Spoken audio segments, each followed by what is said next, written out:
السلام علیکم ورحمۃ اللہ وبرکاتہ۔ نحمدہ ونصلی ونسلم علی رسول الکریم۔ اعوذ باللہ من الشیطان الرجیم، بسم اللہ الرحمن الرحیم۔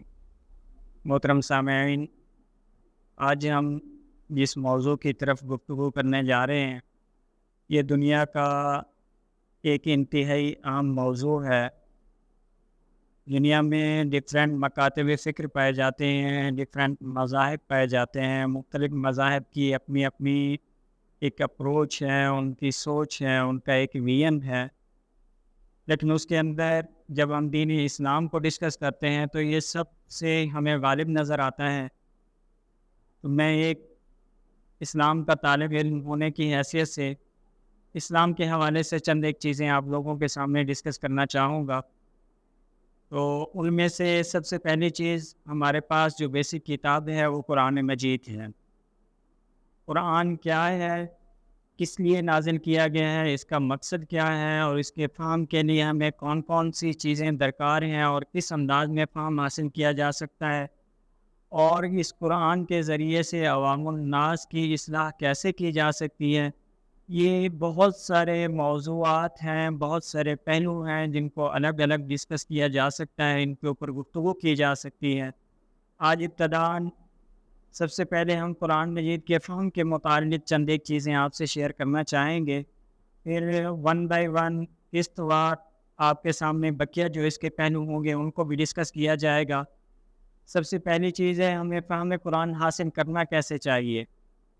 اس کے مختلف پہلو ہیں۔ ہم روزمرہ زندگی میں جب لوگوں کا مطالعہ کرتے ہیں تو ہمیں مختلف انداز میں اس کی رہنمائی ملتی ہے۔ تو سب سے پہلا طریقہ کار جو ہم نے عرف عام میں دیکھا وہ مدارس کا ہے، جو روزمرہ زندگی کے اعتبار سے ہمارے لیے نافع بھی ہے، لیکن تھوڑا بہت وہ مشکل ہے، کچھ ڈیفیکلٹ سے نظر آتا ہے۔ اس کے اندر یہی طریقہ کار ہوتا ہے کہ ایک بڑا لمبا پروسیس ہے۔ اس کے لیے ابتداً آپ نے گرامر سیکھنی ہے، گرامر کے بعد پھر آپ نے تھوڑا تھوڑا کر کے اس کی ٹرانسلیشن کی طرف آنا ہے۔ اس کے مقابلے کے اندر جو عصر جدید میں ایک فہم قرآن کا ایک لیٹسٹ طریقہ کار سکھایا گیا ہے وہ ہے ٹی پی آئی میتھڈ کا ذریعہ۔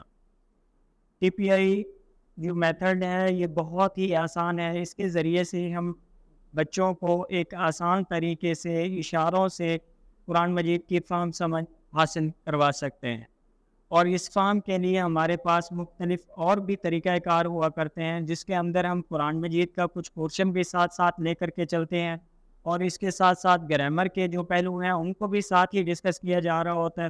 اور یہ ساری چیزیں سیکھنے کے لیے ہمارے پاس جو اہم چیز ہوتی ہے وہ ہے ٹی پی آئی میتھڈ۔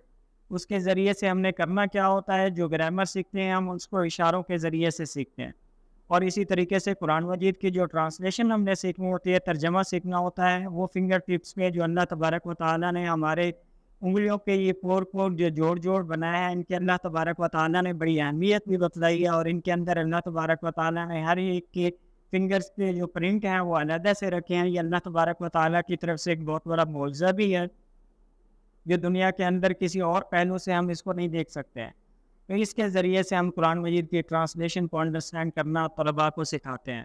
جس طریقے سے سورۃ فاتحہ سے لے کر کے ہم اس کو سکھانا چاہتے ہیں، تو ہر ایک آیت کو ایک فنگر کے ایک پور کے اوپر ہم اس کو ڈسکس کرتے ہیں کہ اس کے اندر یہ فلاں مضمون کو ذکر کیا گیا، فلاں موضوع کو ڈسکس کیا گیا۔ اس طریقے سے دوسری انگلی کے ذریعے سے کہ کس چیز کو ذکر کیا گیا، دوسرے پور کے اندر، تیسرے پور کے اندر کیا ذکر کیا گیا ہے۔ اس طریقے سے ہم ساری آیات کو ڈسکس کر کے ان کو مختلف موضوعات میں ڈیوائڈ کر کے اسٹوڈنٹ کو اس کا مفہوم سمجھاتے ہیں۔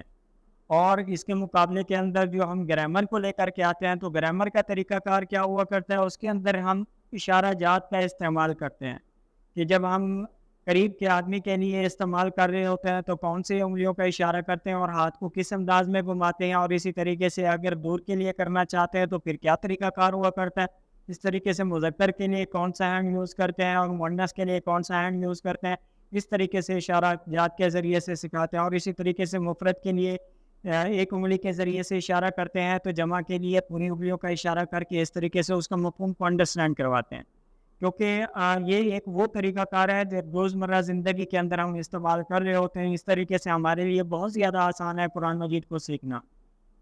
اگر وہ ہم پرانے میتھڈ کو یوز کریں، اگر اس کو استعمال کریں تو قرآن مجید کو سمجھنے کے لیے، اس کی مفہوم کو انڈرسٹینڈ کرنے کے لیے بہت زیادہ وقت درکار ہوتا ہے۔ اس کے ذریعے سے ہم ساتھ ساتھ یہ بھی طریقہ کار اپنا لیتے ہیں کہ اس میتھڈ کے اندر ہم وہ الفاظ جو قرآن مجید کے اندر بہت زیادہ استعمال ہوتے ہیں، سب سے پہلے ہم ان الفاظ کو لے کر کے آتے ہیں۔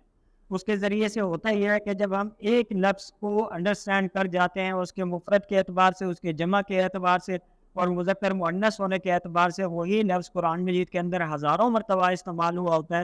اس طریقے سے ہی ہم ایک ہی ٹائم کے اندر، ایک ہی دن کے اندر ہزاروں معنی کے اوپر یا ہزاروں الفاظ جو قرآن مجید کے اندر استعمال ہو چکا ہوتا ہے وہ لفظ ہزاروں مرتبہ اس کو ہم انڈرسٹینڈ کر جاتے ہیں۔ اس طریقے سے ٹوٹل الفاظ سے جب مینس کرتے چلے جاتے ہیں تو ود ان 1 month ہم بہت زیادہ قرآن مجید کے الفاظ کا حصہ کور کر چکے ہوتے ہیں اور ان کا ذخیرہ الفاظ اور معنی کے اعتبار سے ہم انڈرسٹینڈ کر چکے ہوتے ہیں۔